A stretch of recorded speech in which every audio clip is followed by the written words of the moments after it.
Today, we're looking at the smallest mobile filmmaking kit on Earth. How small do you ask? Well, it's so small that you've been staring at it for 9 seconds and haven't noticed.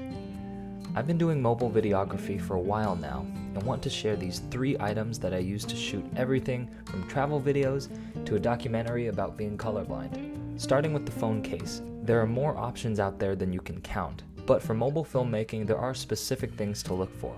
I chose a case that prioritized grip over protection because why protect against impact when I can just not drop it in the first place? This led me to a slim silicone case. This one is from Amazon. I also like that this case covers the camera module, which many other cases don't. If you film mostly on the go, you'll definitely find yourself in situations where a solid grip is essential. And if you need even more assurance, Lander makes this awesome case with a lanyard on it. Next is my favorite from the kit, the micro tripod from Joby. Probably the tiniest tripod you'll ever see. It folds smaller than a credit card and opens in an instant. The phone mount is spring-loaded to fit many phone sizes. The legs are rubber-tipped for grip, and the angle can actually be adjusted a little bit.